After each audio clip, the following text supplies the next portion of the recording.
જે શાસ્ત્રોએ સિદ્ધાંતો બતાવ્યા એ બધા ચોપડીમાં બંધ કરી પ્રભુ તો ભાવના ભૂખ્યા એટલે ન કરું ચાલ.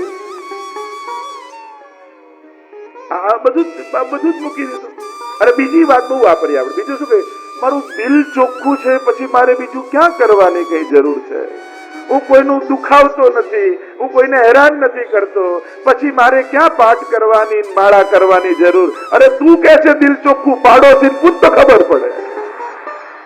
બાકી તો દરેકને એમ જ લાગે મારું દિલ તો ચોખ્ખું જ છે. કોને ખરાબ લાગે? ખબર છે કે દિલ જોવા કોઈ જવાનું નથી અંદર, એટલે દિલને આગળ કરી દો. શરીર ભલે ચોખ્ખું ના હોય, વ્યવહાર ભલે ચોખ્ખો ના હોય.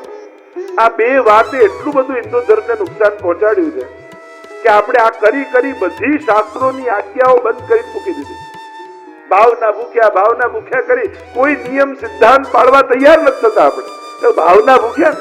હું તો હંમેશા એમ જ કહું, તમને પર્સનલી આવીને કહી જાય ને ભગવાન કે હું ભાવનો ભૂખ્યો, પછી કઈ ના કરતા.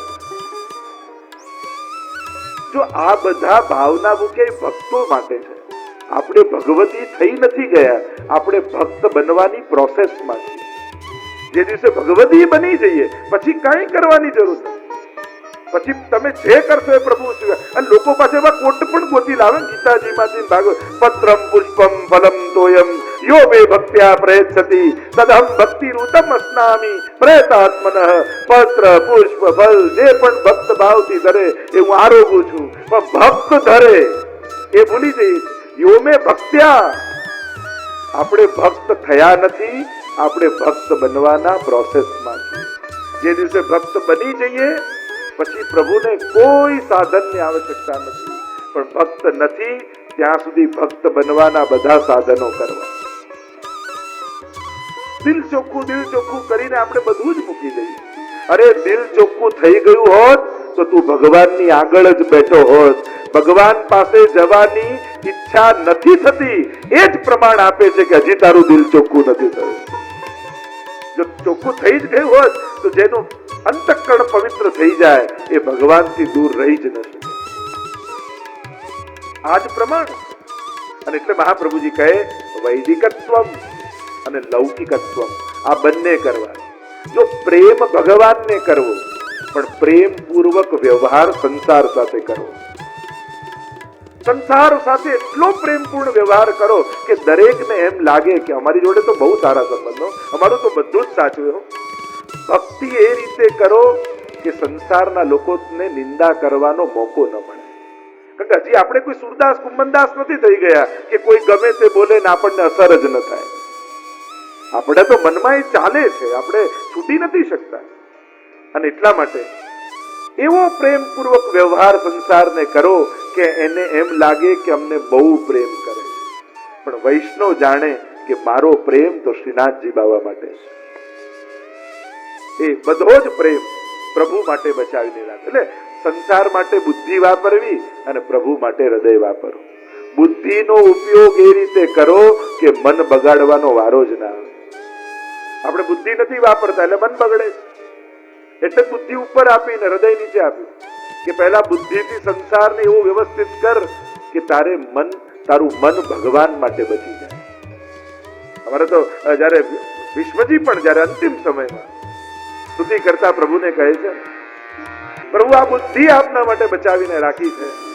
આટલા યુદ્ધોની વચ્ચે રહ્યો પણ બુદ્ધિ ક્યાંય ન લગાવે. આટલું મોટું કુટુંબ, આટલો મોટો પરિવાર, આટલો મોટો સમાજ, સંસાર બધાની વચ્ચે રહ્યો પણ બુદ્ધિ આપના માટે બચાવીને રાખી. એ વૈષ્ણવે પણ વૈદિકત્વમ લૌકિકત્વમ. એ વૈદિક કાર્ય કરો. આજ્ઞા છે વેદની એટલે બધું જ કરવું. વેદ ભગવાન અને એટલે એમની આજ્ઞા પાળવી. પણ આ વિધિ દ્વારા, આ યજ્ઞ દ્વારા મારું ભલું થઈ જશે, કલ્યાણ થઈ જશે એવો ભાવ નહીં રાખવો. મારે તો ઠાકોરજીની કૃપાથી જ થવાનું. લૌકિકત્વ સંસારમાં પણ એ રીતે. સંસારમાં પણ એવો વ્યવહાર રાખો કે દરેક માટે ઉત્તમ ભાવ. આપણા માટે કોઈનું મન બગડે એવો વારો આવવા જ નહીં દેવો. એવા સંજોગો જ ઉભા. જો વ્યવસ્થા નહીં કરવાથી અવ્યવસ્થાઓ પેદા થાય. તમે સંસાર બરાબર ગોઠવી, બધાનું બધું કરી અને પછી સેવામાં જાઓ તો કોઈ વિક્ષેપ કરવા જ નહીં આવે. પણ સંસારમાં અવ્યવસ્થા મૂકી જશો તો કોઈ તમને સેવા શાંતિથી નહીં કરવા દે. એટલે સેવામાં કોઈ વિક્ષેપ ન કરે એટલા માટે એવું સરસ સંસાર ગોઠવી દો કે સેવામાં જાઓ તો ભગવાન સિવાય કોઈને યાદ કરવાનો વારો જ ના આવે. એ રીતે સંસારની વ્યવસ્થા ગોઠવો. કારણ કે તમારી સેવાને કારણે પરિવારને ભગવાન જોડે વેર બંધાઈ જાય એવું ન કરતા. એ તો ઘણી વાર એવું થઈ જાય. જે સેવા કરતા હોય ને બધાને એમ થાય કે આ ઠાકોરજી પધરાયા ત્યારથી અમને સાચવતા નથી. અરે ઉલટાનું ઠાકોરજી પધરાવો ત્યારે બધાને વધારે સાચવ. કારણ તમારી સેવા, તમારો ધર્મ અને તમારા પ્રભુ પ્રત્યે કોઈ કઈ ખોટું કે કડવું ન બોલી જાય એવો વ્યવહાર સંસારમાં રાખો. એ તો ઘણી વાર એવું થઈ જાય કે આપણે પછી ભગવત સેવામાં એ રીતે જોડાયા અને હજી સંસાર છે એટલે મહાપ્રભુજી એટલે જ કે કાપટ છે કે પ્રેમ નથી કરતા, આપણે તો વ્યવહાર કરીએ છીએ. પ્રેમ તો ઠાકોરજીને કરીશું. સંસારમાં એવો વ્યવહાર કરો ઉત્તમ રીતે કે તમે સેવામાં જાઓ ને તો બધા મદદે પહોંચી જાય. ના ના તમે સેવા કરો, અમે બધું કરી દઈશું. પણ ત્યાં જો વ્યવહાર ઉત્તમ ન કર્યો તો કોઈ તમને સેવાય નહીં કરવા. તો અહીંયા મહાપ્રભુજી આજ્ઞા કરે છે વૈષ્ણવત્વ હિ સહજમ તતો અન્યત્ર વિપર્યય.